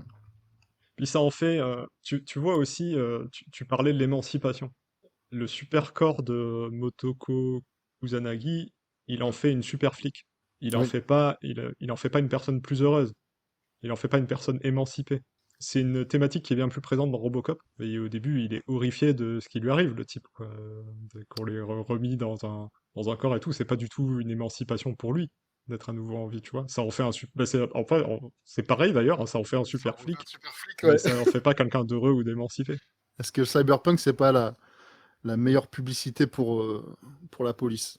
C'est quand même toujours. Dans Ghost in the Shell, ça peut se discuter. Je pense dans Non, mais Robocop, l'ironie du truc est telle que c'est pas, tu oui. peux pas dire que Robocop est Après, Verhoeven est un est, punk, hein, donc, est pro-flic, quoi, hein. ouais. Robocop, c'est pas pro-flic du tout, hein. Ça parle quand même, là où ça part en cacahuète dans Robocop, c'est à cause de la privatisation de la police, notamment. Ouais, mais du coup, ça critique la privatisation et le capitalisme, peut-être dans une certaine mesure. Mais Peut-être pas la police, ouais. est-ce que du coup, ça dit du mal de la police? Non, parce que c'était un bon flic. C'était un bon flic, et d'ailleurs, c'était tellement un bon flic que même mort, on en refait un flic. Tu vois, on dit, bon, on va le sauver, mais pourquoi? Bah, pour qu'il continue à être flic, pas pour qu'il aille mieux. Est-ce que je viens pas de me mettre à détester Paul Verhoeven? Je pense que c'est difficile comme question. Je sais pas si on en a déjà parlé dans le podcast, mais quand tu montres quelque chose, tu peux dire ouais, mais il y a une ironie dans ce que je montre, mais n'empêche, tu l'as montré, donc quelque part tu l'as un peu glorifié, tu vois. Et tu parles de Verhoeven, on peut parler de Starship Troopers, qui est pas du tout un truc cyberpunk pour le coup, et qui est une critique du fascisme, et notamment dans ce qu'il a dans la militarisation, le côté martial. N'empêche que pendant tout le film, tu vois des soldats faire des coups d'éclat, quoi. Et tu vois des Ouais, gens, des soldats qui font des actes de bravoure, et des soldats qui se sont fait couper le bras, mais qui vont revenir, d'ailleurs, grâce à un implant cybernétique. Et des soldats qui en sauvent d'autres, qui laissent jamais personne derrière. Les la marines, hurrah, camaraderie. tout ça, quoi. C'est toujours un peu ambivalent, ce truc. Évidemment, l'intention du film, c'est pas de glorifier l'armée, c'est très clair, quoi, et c'est ironique, etc. Mais n'empêche, quoi. N'empêche, quand tu le... Je pense, par exemple, si t'es un peu jeune, si t'as 12 ans, tu regardes ce film, tu peux te dire que c'est trop cool, les soldats, tu vois. Alors moi, la première vision de ce film, alors, encore une fois, on a le même âge, peut-être qu'on l'a vu à la même époque, hein. Moi, je l'ai vu assez jeune, ce film, encore, hein, grâce à mon grand frère qui m'a fait vivre des expériences beaucoup trop tôt. Enfin bref, on en Ouais, parlera peut-être après, davantage c'est pas... demain. Ouais, J'avais pas cette lecture ironique. J'avais pas compris, gamin, ce qui est normal, hein, t'es pas formé politiquement, t'as pas tout bien sûr. expliqué. J'avais pas compris, sans le revoir plus tard, je me suis dit, attends, mais le mec qui arrive, qui leur dit bonjour, il a plus de bras, plus de jambes, il leur dit que lui, c'est un héros et que donc ils ont envie de devenir comme lui, c'est ce que l'armée leur propose de mieux, quoi, tu vois. Mais ça, c'est avec un deuxième ou un troisième visionnage, parce que ce film, je l'ai un peu poncé quand même, mais ouais, gamin, effectivement, et t'as raison, tu le comprends pas forcément. Et ça rejoint ce que disait, je sais plus qui, alors pour le coup, je vais même pas faire semblant de chercher le nom parce que j'en ai aucune idée, qui parlait de ça, à nouveau concernant l'armée, qui disait montrer la guerre, c'est déjà l'esthétiser. Peut-être qu'on en avait parlé d'ailleurs. Euh, un ou une vidéaste YouTube euh, Ah, mais je crois que ça avait déjà été dit avant, mais qui a fait, peut-être. qui a fait des super vidéos. Euh, Ouais, voilà, qui disait montrer, c'est esthétiser. Et donc, typiquement, ce qu'a fait Zone of Interest l'an dernier, c'est beaucoup plus intéressant, quoi. Euh, le film Zone of Interest, je sais pas si tu as vu, qui se passe tu suis la vie d'une famille à Ouais, côté, qui qui vit habite à côté de l'autre d'un côté camp de du mur du camp de concentration. Voilà. concentration. Et tu ne vois jamais.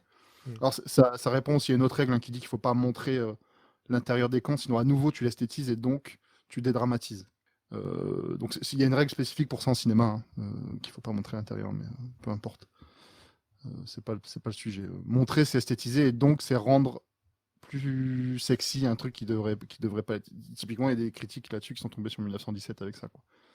C'est beaucoup trop beau pour retranscrire l'horreur de ce que c'est. Après, il y a des contre-exemples, il y a des films qui sont réellement horribles et qui parlent de la guerre et qui sont. Moi, là, typiquement, sans rentrer un truc trop dégueulasse, après j'arrête la digression, mais Jared, le premier Jared par exemple, je trouve Ouais, fait un très bon job à ce sujet-là. ouais, ouais. Il te montre la guerre sans te la montrer et il te montre quasiment la vie. Alors moi, je suis pas allé en Afghanistan, je sais pas ce que c'est, hein, mais qui te montre a priori la vie d'un campement militaire où en fait la guerre c'est l'attente, quoi. La guerre c'est l'attente de la suite, quoi. Ouais, Voilà. t'as un petit peu ça alors dans la première partie, malheureusement. Parce qu'après, c'est plus explicite. Mais t'as ça dans la ligne rouge aussi. Ouais, Dans la ligne rouge, toute la première partie de la ligne rouge, il y a pas de combat, quoi. Il y a des gens, ils avancent dans les hautes herbes, ils voient personne, ils voient jamais leurs ennemis. C'est très très beau, c'est complètement terrifiant aussi. Et bon, après, ça prend une autre direction. Ça reste, je trouve que ça reste un excellent film, mais intéressant. voilà. Bon, mais Donc oui, il y a quelques films qui le font. Après, voilà, mais c'est pareil en cyberpunk, hein. Si tu montres... Oui, Les gens... Il y a un truc qui est important, on en a peut-être pas parlé, on l'a dit en... Ça se lit entre les lignes dans ce qu'on dit, c'est le côté cool, quoi. C'est-à-dire que tu montres un futur, ton message c'est de dire ce futur il est pas désirable, mais en même temps, tout ce que tu vois et les personnages que tu vois sont ultra cool, quoi. Super badass, super stylé, super... Et ce qui en plus, c'est compliqué dans le cyberpunk de faire autrement, parce que l'idée c'est de dire bah tout le monde peut s'améliorer et changer sa tronche. Donc mhm, effectivement, pourquoi les gens auraient l'air oui, pas bien sûr. stylés, tu vois, à ce moment-là, tu vois. Si tu peux décider à quoi tu vas ressembler, probablement que les gens vont décider d'être stylés, tu vois. Donc ouais, compliqué aussi. Il y a une certaine aussi toute l'architecture urbaine, donc tous ces côtés avec des gratte-ciel, des néons partout, la nuit, etc. Bon, dans Blade Runner, c'est un peu plus hardcore parce que t'as la pluie Oui. tout le temps, aussi t'as des flammes, tu sais, t'as des usines dans la ville, Mhm. ou je sais pas, ça ressemble à une grosse raffinerie aussi, Los Angeles dans Blade Runner.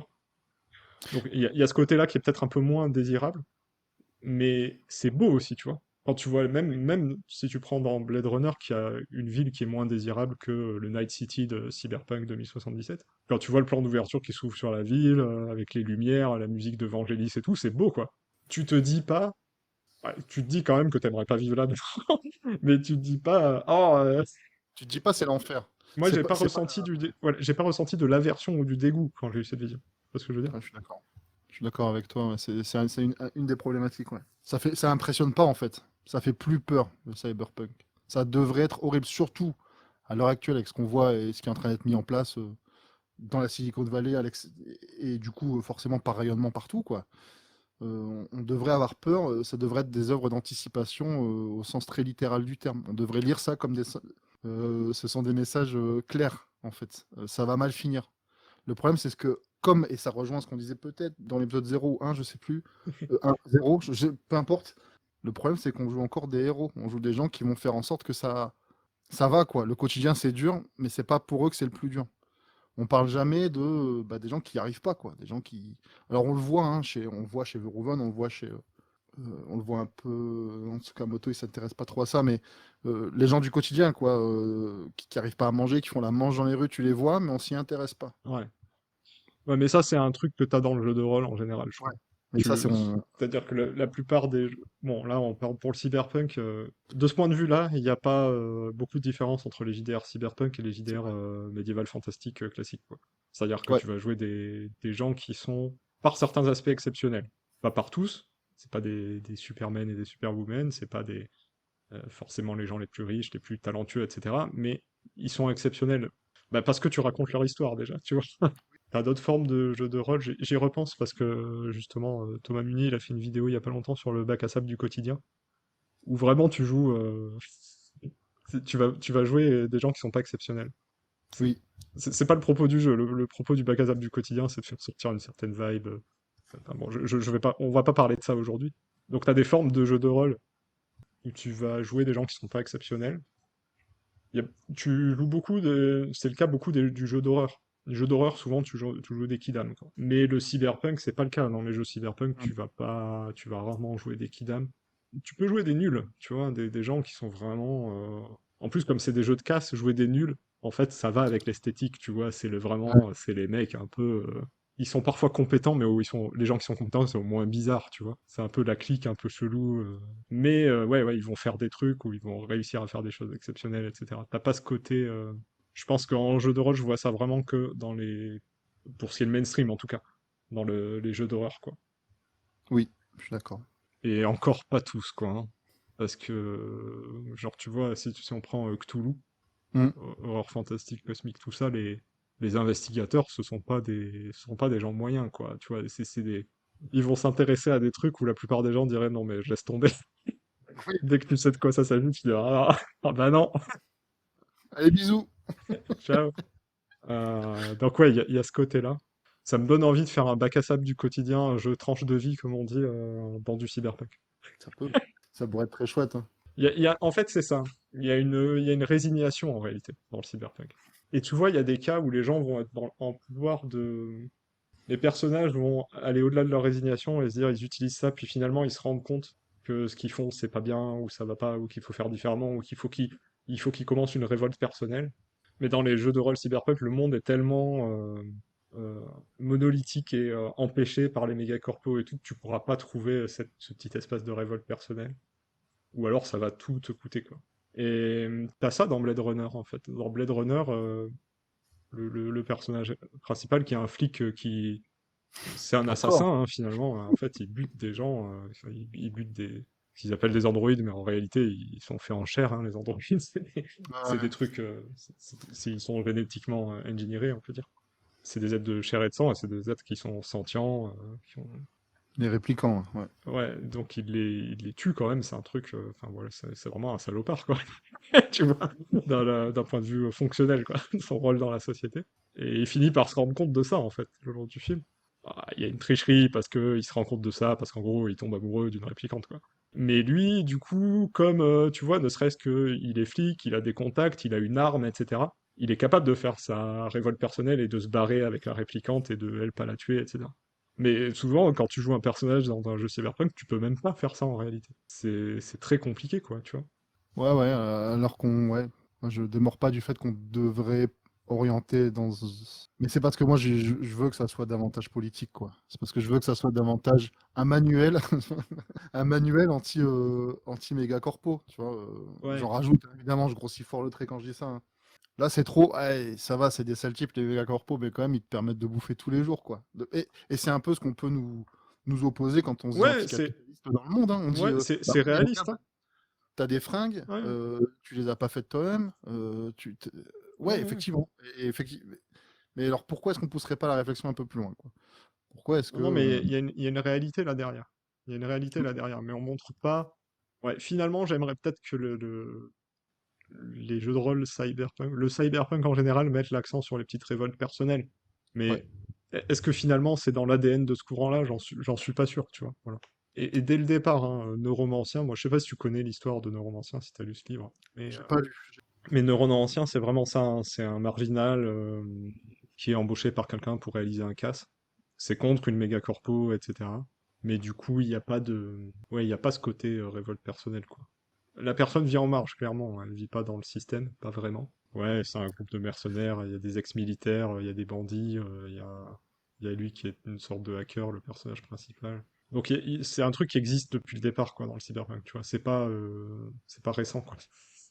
C'est ça Bah que je ouais, te disais tout à l'heure, ouais. genre les reproches qu'on peut faire, où tu parlais d'esthétisation, côté que les personnages ils aient pas leur petite révolte, tout ça, c'est des choses qui ont toujours existé, quoi. Finalement, ouais, je suis assez d'accord avec toi. Du coup, est-ce Ouais. qu'il faut... C'est la question d'ouverture, est-ce qu'il faut sauver ce courant?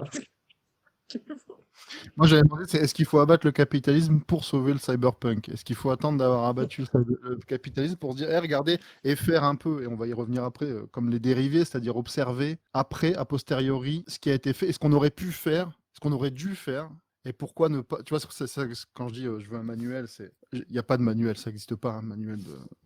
Les mecs qui ont écrit des trucs très bien, ça n'existe pas le manuel de la révolte qui fonctionne à 100%, parce que Bien sinon, je sûr, pense hein. que le monde serait radicalement différent. Mais est-ce qu'on va devoir faire comme pour le steampunk, tout ça, regarder, j'en parlerai après du steampunk. Et on aurait pu faire ça. Et regardez, c'est comme ça aurait pu être trop cool si on avait pu faire ça. Hein, on aurait dû faire ça à ce moment-là.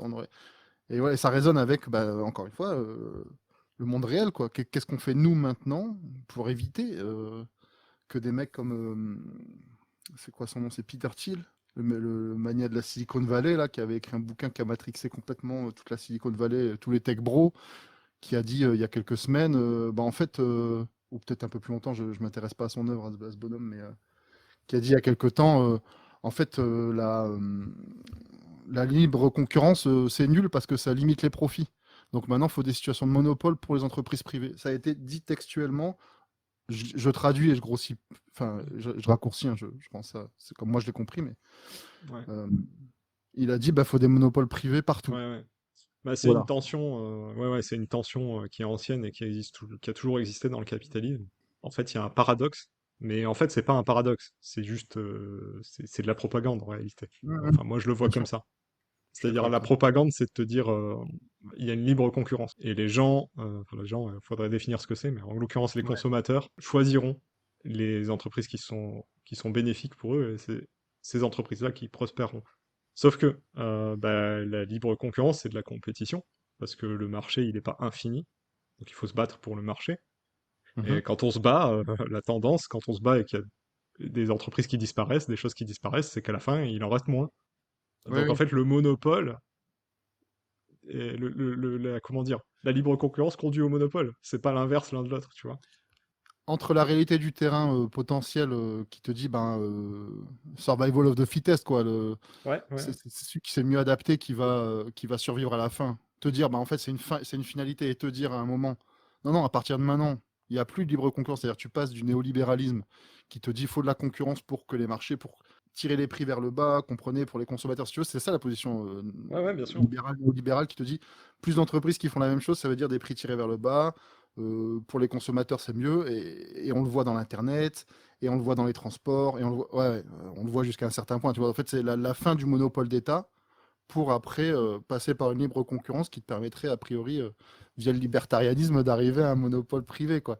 Donc, en gros, tu pars d'un monopole pour un autre monopole. Il y a des gens qui vont te défendre le monopole privé en te disant, mais attendez, depuis qu'on met plus un rond dans les monopoles d'État, ça fonctionne plus. Ah bah oui, ouais, l'eau ça mouille, Ouais, quoi. sauf que le Effectivement. monopole d'État, si tu vis après, moi je suis pas fan de la démocratie représentative et tout ça, Oui. mais le monopole d'État, il a ça pour lui que les gens qui sont à sa tête, tu vas voter pour eux, quoi, pour les choisir. Ah oui, oui, mais Alors que le monopole de l'entreprise qui a survécu parce que survival of the fittest, comme tu dis, ouais. personne n'a décidé qui c'était, quoi.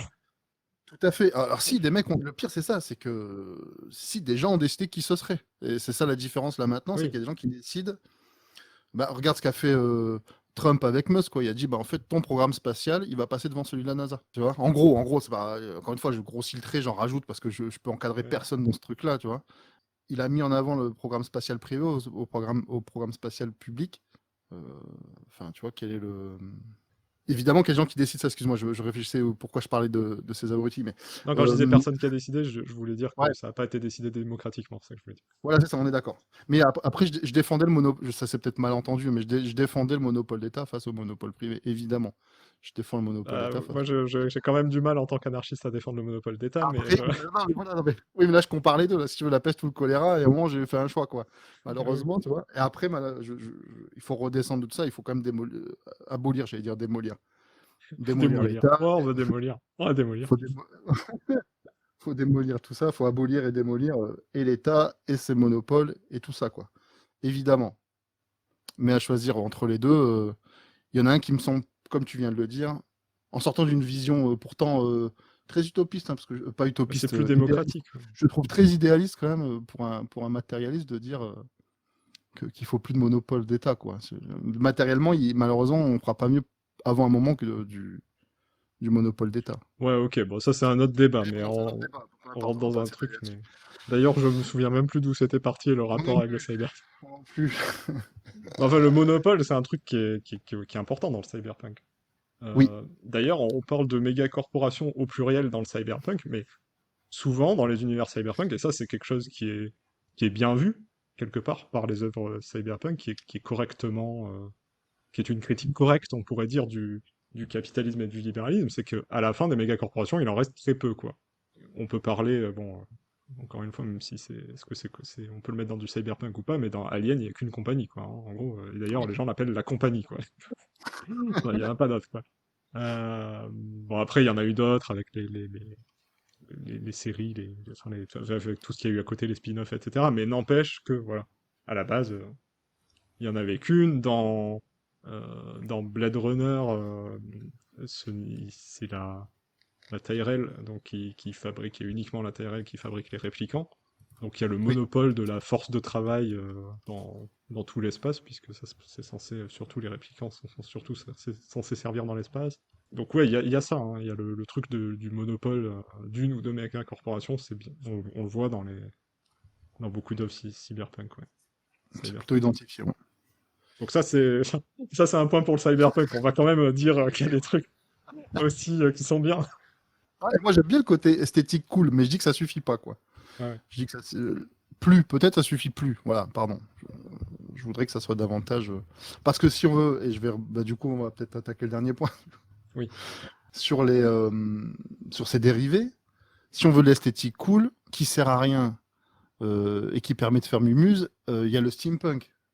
Ouais. Tu vois, le steampunk, c'est quand même un délire utopique, idéaliste, bourgeois, tu vois. Ouais. C'est défaillant par défaut parce que, en fait, c'est un rêve, quoi. Et c'est quoi la suite du steampunk? C'est le dieselpunk, quoi. Non, mais le steampunk, c'est. Enfin, moi, je vais te dire pourquoi je trouve que. Donc, attends, on va peut-être expliquer de quoi on parle. Oui, Donc, le pardon. steampunk, c'est un dérivé du cyberpunk. Oui, en fait, une fois qu'il y a eu cyberpunk, en fait, on a utilisé le truc quelque chose punk à toutes les sauces. Il y a eu biopunk, solarpunk, dieselpunk, steampunk. Et en fait, le mot que vous avez. Bon, punk, on s'en fout. Comme vous l'avez compris, dans tous ces trucs, il n'y en a pas. Que ce soit cyberpunk ou le reste, il n'y a pas de punk. Voilà, donc ça, c'est dit. Donc le mot qui est important, c'est le mot qui est avant punk, et le mot qui est avant punk, il désigne la technologie, finalement, qui est prépondérante dans le monde. Donc pour le cyberpunk, c'est la technologie de l'information, l'électronique telle qu'on la connaît aujourd'hui, les implants cybernétiques. Et pour le steampunk, bah, dans Steam, c'est la vapeur. En gros, l'idée, c'est on continue le monde de l'époque victorienne, on pourrait dire, avec des technologies basées vapeur, euh, des ordinateurs aussi, mais mécaniques, puisque Mm. ils ont existé, hein. La machine de babage, c'était l'époque victorienne, c'est un ordinateur euh, qui marchait avec beaucoup beaucoup d'huile. Euh, Donc c'était peut-être déjà le début du dieselpunk, en fait. Parce que le salut du steampunk, c'est pas le Et bon, dieselpunk. tout est propulsé par des machines à vapeur. Voilà. Donc on a cette esthétique un peu Jules Verne aussi, on peut dire, une esthétique un peu Ouais, Jules Verne. Esthétique fin du 19e, époque victorienne, Jules Verne pour les Français, tout ça. ouais, esthétique de la haute, quoi. Encore une fois, Oui, bien sûr. Alors, c'est encore ouais, un univers qui ne s'intéresse pas du tout à ce qui se passe, sorti des ouais, couches aristocrates et nobles et aisés, quoi. mais ouais, pour moi, le plus gros angle mort du steampunk et le plus gros problème du steampunk, c'est que ça parle du 19e. Le 19e, c'est l'époque des... et la fin du 19e en particulier, c'est l'époque des empires coloniaux. Et on parle jamais de colonies dans le Oui, aussi, ouais. steampunk. C'est vrai que c'est une catastrophe. Alors si, pour aller visiter, non, ça arrive pas d'aller visiter en Zeppelin. Tu montes dans mon Zeppelin, on va aller visiter les colonies. C'est Hein. ça, quoi. Alors attention, hein, j'ai parlé de Jules Verne et tout, le mouvement steampunk, Jules Verne, ce n'est pas un auteur Non, steampunk, hein. Le mouvement steampunk, c'est un truc récent, c'est pareil, ça date des années 90, voilà. Euh, mais c'est l'esthétique qui s'en inspire. ouais, l'esthétique s'inspire de l'esthétique Jules Verne. Jules Verne n'était pas du tout un auteur steampunk, même si c'était un auteur de science-fiction. Et bah, pareil, dieselpunk, c'est des technologies basées diesel, donc on est plus sur, on va dire, les années 20, on peut dire, je sais pas, quelque chose comme ça, voire même Un jusqu'aux années peu, 40. ouais, un peu plus tard, même. Ouais, ouais, ouais, ce que j'allais dire, ouais. On 40. a Ouais. même l'atom punk, je crois, enfin bon, Ah voilà. bon? Il y a ça? Ouais, bon, bref. Et il y a le truc où Solarpunk. c'est plus le solar punk, donc c'est plus Oh le truc putain, où c'est des utopies un post-apo, délire en de fait. hippie. Ouais. Ouais, des utopies post-apo avec bah, solar, où ça va être plus sur les énergies renouvelables. En fait, c'est Ouais, ça, hein. avec. Et qui, pour le coup, il y en a qui tentent d'appliquer ça au monde réel. Hein. Le Ouais. solarpunk, faut quand même en parler avec le Earthship et compagnie. C'est très bien sur le papier. Après, c'est quand même noyé quand tu t'y intéresses un peu dans des délires New Age, dans des délires, Absolument. tu vois, Alors, vraiment attends. dégueulasses, Oui, oui, oui, anti-science et oui. compagnie, quoi. Ouais, mais alors, attention, parce qu'il y a un mouvement de la science-fiction moderne qui fait du solarpunk, parfois en s'en réclamant, parfois sans s'en réclamer. Et moi, je veux pas mettre ces gens-là, ces autrices et ces auteurs, dans ce panier, dans le panier du New Age, parce que c'est franchement peu souvent Oui, le cas en non, non. réalité. Oui, oui, oui, je suis pas, je suis pas en train de dire que le solarpunk, c'est le New Age. Pas du tout. Et Puisque d'un point de vue littéraire, le mouvement solarpunk, de science-fiction récente de solarpunk, pour moi, c'est le plus punk d'entre tous. Parce que d'accord. il parle de communautés qui se réorganisent, pardon, en autonomie, de DIY, etc. Donc s'il y en a un qui est punk dans tous ces trucs punk, le solar punk c'est plus punk que le cyberpunk, quoi. Oui, oui, Voilà. la base est intéressante. La base est intéressante. Après, il reste à voir les mises en œuvre. Oui, oui, oui. C'est toujours pareil, quoi. Puis c'est, bon, on parlait 30 secondes de ça, mais c'est cool, le Earthship, c'est très cool. Après, s'il te faut 6 hectares pour toi vivre à deux, il y a un problème à la fin, quoi. C'est-à-dire si, tu vois, non, mais tu vois, parce qu'il y a une partie, effectivement, de reconstruction de petites, de petites communautés. Alors, faut voir dans quel cadre tu reconstruis effectivement des communautés ou juste tu utilises d'autres personnes pour venir faire du surf coaching pour construire ta maison, tu vois, chez les Toto et compagnie. Ouais, je balance des pics, hein, j'en profite. Hein, Ouais. t'as ça, et après, effectivement, t'as la réalité de recréer de la communauté. Mais je sais pas si le Solarpunk nous sauvera. Faut que j'y réfléchisse. Tout ça pour en venir, moi, à un mouvement que je connais un peu moins, et peut-être que j'ai des refs, mais que je le sais pas. Je sais pas comment le dire, ça y est, Ouais. je commence à avoir beaucoup parlé. Le post-cyberpunk, est-ce que c'est le sauvetage du cyberpunk ou pas? Est-ce que pour toi, ça va sauver le Alors, cyberpunk? moi, je Qu'est-ce ne que ça connais veut dire pas ce exactement? terme. Je ne connais pas ce Ouais. terme et je sais pas ce à quoi tu fais référence quand tu dis ça. Donc, est-ce que tu peux me citer des œuvres ou... Non, non, en fait, moi, c'est un truc que j'ai découvert. Comme dit, moi, j'ai pas de ref. Je sais qu'il y a un mouvement qui s'appelle le post-cyberpunk qui, a priori, serait un peu orienté sur la partie sombre du truc, mais j'ai pas suffisamment de ref pour en parler. Donc, je balance le mot en posant la question. Qui que ce soit voudra bien répondre, hein. On est dispo sur YouTube et sur Blue Sky. Faut que je m'intéresse davantage à ce mouvement, quoi, je pense. Ok. Écoute, moi, de mon côté, je pense que j'ai bien fait le tour. J'ai pas l'impression d'avoir plus de choses à dire sur le cyberpunk et sur le cyberpunk en JDR. Finalement, on a quand même je suis content parce qu'on a quand même abordé le JDR quand même, hein. Bon. Hmm. Évidemment, par rapport à une œuvre normale, ce qui change dans le JDR, c'est l'interprétation, tout ça, ce qu'on peut jouer, ce qu'on peut faire. Donc on en a un peu parlé, c'est cool. Je sais pas, est-ce que tu as des choses à rajouter? Non. Si, toujours, on a toujours des trucs à dire, tu sais bien. Moi j'ai une question pour toi. Vas-y, rajoute ce que tu veux rajouter, mais finalement j'ai une question finale quand même pour toi. Non, moi, c'était une vraie question, je disais tout à l'heure sur le fond de l'humour, mais faut-il abattre le capitalisme pour sauver le cyberpunk? Ça, c'est une question que je me pose. Quasi, est-ce qu'on n'en parlera pas mieux après? Voilà. Moi, je pense qu'on peut abattre le capitalisme. Et la deuxième chose, en grossissant un peu le trait, c'est ça commence quand le cyberpunk, quoi? Quand au sens très littéral et très terre à terre du terme. Est-ce qu'on n'est pas déjà un pied dedans Bah, oui. Pour dans, moi, dans ce que sera la version appliquée tu vois, en sortant un peu des délires. ouais, pour moi, en fait, comment je pourrais formuler ça? Du coup, c'est moi qui ai posé les questions. Ouais, mais j'ai quand même une question pour toi après, il faudra juste pas que je l'oublie. D'un point de vue conceptuel, on est dans du cyberpunk. C'est-à-dire aujourd'hui, les machines sont pas dans nos corps, mais on est augmenté par des machines. Nos capacités sont augmentées par des machines. Bon, ça fait longtemps que c'est comme ça, hein. C'est pas nouveau, mais on est augmenté par des machines qui sont basées sur les technologies de l'information. Donc de ce point de vue-là, oui, c'est cyberpunk. Après, on n'a pas mis l'appareil photo dans les yeux, on l'a mis dans notre poche. Bon, c'est moins intrusif, je dirais. Mais la science-fiction se trompe souvent là-dessus. C'est-à-dire que il y a des choses souvent qui pourront, alors ça peut arriver selon certaines circonstances, mais qui arriveront jamais parce que c'est vraiment trop peu désirable, tu vois. Il y a personne aujourd'hui qui dit je vais t'ouvrir l'œil en deux et te mettre un implant et tu verras mieux. Il y a personne qui va te dire oui, honnêtement. Tu vois, quand je dis mieux, c'est pas t'as un problème de vue et tu te fais corriger ton œil, ça se fait. Mais Mm. tu pourras prendre des photos, il y a personne qui va te dire oui. Tu vas te dire, bah, j'ai le- l'appareil photo sur mon téléphone, ça va très bien. Ouais. Tu vois. Bon, Donc en fait, de nouveau, je me fais l'avocat du diable 2 secondes. On a quand même ouais. quelques biohackers qui adorent ce genre de délire, mais vraiment, c'est une ultra frange. Une ultra Ouais, frange. et puis c'est marrant parce que eux, c'est des punks. Oui, oui, oui. Tu vois. Donc eux, c'est des gens ils font ça, ils sont dans de la contestation quelque part. Ouais, Les gens qui ouais, font des bien sûr. modifications corporelles, tout ça. Et c'est des gens qui sont vus par les autres, à juste titre ou pas, ça se discute, comme ce sont des comportements qu'ils ont vus comme extrêmes aussi, tu vois. Oui, ouais, bien Voilà. sûr. C'est pas, je veux dire, tu vois, aujourd'hui, le tatouage, c'est vaguement socialement accepté. Se rajouter des implants sous la peau pour changer la forme de son visage, tout ça, c'est plus C'est rare, plus quoi. C'est pas- difficile, ouais. Ouais, c'est ouais. plus difficile à faire accepter, ouais. Donc il y a ça, il y a ce côté-là. Pour le reste, oui, voilà, il y a l'augmentation par les machines, et il y a évidemment le côté économique et social qui est clair. Mais c'est même pas une prophétie là-dessus, hein, parce que les années 80, c'est les années Thatcher, c'est le Reaganisme et tout ce que tu veux, Bush père et tout ça. Donc le truc du libéralisme débridé, de l'accumulation des profits et tout, c'était même pas une prophétie à l'époque, tu vois. Même le trust et les méga corporations, puisque les problèmes antitrust, ils arrivent en même temps ou juste après. Tu vois, Microsoft, c'est une entreprise qui est née dans les années 80 aussi. Donc, c'est pour ça le côté prophétique, moi, je sais pas si... Bof, tu vois. Oui, d'accord, ouais, ouais, ouais, ouais. Gibson, c'est plus, tu peux plus le rapprocher. Je fais une comparaison complètement hasardeuse, mais c'est plus Zola que Jules Verne, quoi. D'accord. C'est pas si futuriste que ça, quoi. Non, non, bien sûr. Ouais, ouais, mais sur le fond, peut-être, sur la forme, pas. C'est ça que tu dis, en fait. On y est, on y est. Après, sur la forme, ça, mais comme les voitures volantes des années 2000, hein. Oui, voilà. Sur la forme, voilà, on n'y est pas. Je suis d'accord avec toi.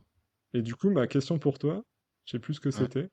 Ouais, parce que on a dit en fait, on a dit ça tous les deux. On a commencé par ça. On a dit qu'on aimait beaucoup le cyberpunk. On a cité des œuvres, on a dit à quel point on aimait ça, etc. Et puis après, Mhm. on a passé les 2 heures suivantes à dire du mal du cyberpunk. Bon, alors, il y en a qui diraient, en fait, tu critiques bien ce que tu aimes bien. Mhm. Mais comme c'est un peu facile comme phrase. Du coup, je voulais savoir, c'est quoi qui te plaît finalement dans le cyberpunk? Mais malheureusement, une partie de ce que j'ai critiqué, quoi. Ouais. Il y a des trucs. L'esthétique est folle en cyberpunk souvent, tu vois. Oui, Et, encore une fois, quand j'attaque une œuvre, j'attaque par son esthétique. Bah, tu regardes Blade Runner, comme on le disait tout à l'heure, c'est dingue. Esthétiquement, il y a des trucs ouais, bien fous en sûr. fait. Moi, j'aime bien ce côté, ces univers. Après, je n'ai pas parlé de Warhammer encore dans ce podcast. Que se passe-t-il? Euh, je vais en parler du coup. Dans les 5 dernières minutes. T'as failli t'en sortir. Euh, euh, c'est le côté désespérant, désespéré, et ça c'est très personnel, hein. Moi, les univers désespérants, désespérés, j'adore ça. Pourquoi, je sais pas. Est-ce que je peux l'expliquer? Je sais pas, mais il y a ce côté de trouver la solution pour s'en sortir, ce côté résistance face à une menace plus globale, quoi. Quand c'est trop facile, personnellement, ça m'intéresse pas, et moi je trouve que Cyberpunk, à chaque fois, sur les œuvres en tout cas que moi j'ai pu citer, quand c'est pas directement du body horror chez Tsukamoto, il y a ce côté, c'est lourd, quoi. Tout ce qui est autour, c'est lourd. Et qu'est-ce qui est possible de faire pour s'en émanciper? C'est sur l'émancipation qui m'intéresse. Quand c'est pas le vertige, c'est l'émancipation. Mais voilà, moi je pense que c'est ça qui m'intéresse, parce que ça me fait me questionner aussi sur ce que. Et puis parce que je pense que indirectement, ça a été fondateur politiquement pour moi. Et après, l'esthétique et le côté pulp, je le trouve cool aussi. Malheureusement, le fait que mon souci, c'est que ça ait pris le dessus beaucoup trop de ce que moi j'en vois et peut-être de ce que moi j'en attends. Mais du coup, je vais te retourner à la question. Qu'est-ce que toi t'aimes dans le cyberpunk? Ouais, mais j'ai l'impression que j'aime pas le cyberpunk en tant que tel. C'est-à-dire, ce que j'aime, c'est des œuvres et il se trouve que c'est des œuvres cyberpunk. Mais j'aime aussi d'autres œuvres qui sont pas cyberpunk. J'ai l'impression qu'il n'y a pas un truc, que je suis pas capable de te citer un truc qui est en commun dans ce courant.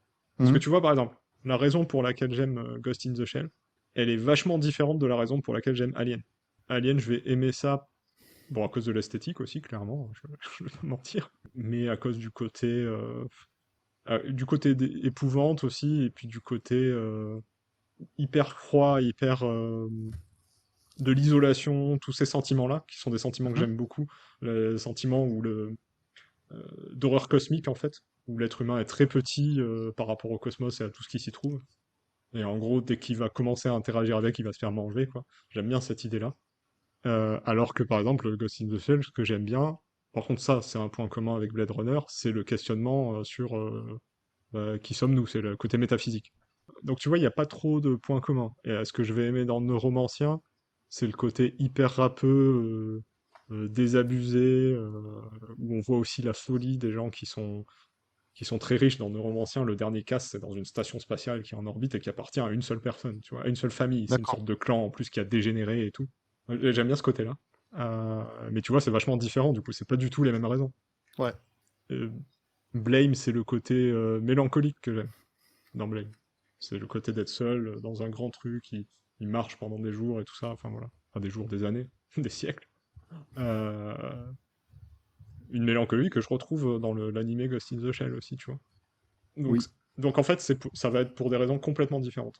Donc la réponse à la question, c'est que le cyberpunk en tant que tel, je l'aime pas spécialement. Il se trouve que j'aime beaucoup d'œuvres qui viennent de ce mouvement, mais je suis pas capable de te dire, ah bah c'est le point commun, c'est la cyberpunkitude de toutes ces œuvres qui fait que je les aime parce que c'est pas le cas. C'est peut-être l'angle dont les sujets sont avec lesquels les sujets sont abordés, peut-être, qui Ouais. t'intéresse à travers le cyberpunk. J'ai oublié Ça de m'a- parler d'une autre œuvre qui est un peu cyberpunk aussi, mais très très mystique pour le coup. C'est une série animée qui s'appelle Lane. Je sais pas si ça te parle. Oui, j'avais regardé le début, ouais, j'avais pas accroché. Ok, Hmm. mais ça me plaît parce qu'en fait, ça parle d'enfance et d'adolescence, et il y a beaucoup d'œuvres de manga et d'animé qui me parlent de ce point de vue-là. Voilà. Je trouve que, oui, je peux parler de Miyazaki évidemment, mais pour moi, tu vois, je trouve ça incroyable qu'il y ait des œuvres qui parlent des enfants, comme parlent des enfants les films de Miyazaki. Oui, Ça me touche de ce point de vue-là, donc ça n'a rien à voir avec le cyberpunk, tu vois, pour moi, le fait, pourquoi ça me touche cette série. une partie des œuvres de Miyazaki sont présentées comme étant du solarpunk. Et servant de base à du solarpunk. Je cherche aussi, j'ai pas, j'ai vu une bonne partie de Miyazaki. Je pense que c'est le côté espérance finalement, mais ça a creusé. Je sais que c'est cité comme Ok, c'est référence étonnant. Miyazaki. C'est pas... Je suis pas convaincu non plus. Peut-être dans la forme des trucs, peut-être c'est juste esthétique à nouveau. Peut-être voilà. Mais je voulais juste rebondir là-dessus. Je te Voilà, coupe. donc bah, t'as ma réponse en fait, je sais pas. Très bien. Ah ben, on va rester sur cette excellente réponse du coup. Ou alors le cyberpunk est mort et c'est tant mieux. Je sais pas. Je crois que Gibson, il avait dit ça, hein. En gros, il avait dit, Ah bah, de ouais? toute manière, ouais, bon, il l'a dit dès le début, tu vas me dire. Il a dit non, non, c'est pas un courant. Puis après, il a dit, bon, il a dit, de toute manière, ça n'a plus de sens parce que c'est plus ou moins notre réalité, quoi. Donc, Un vrai pessimiste comme on les aime, quoi. Très bien. ah oui, oui, oui, non, mais il faut, je te conseille c'est un type un peu particulier, mais intéressant.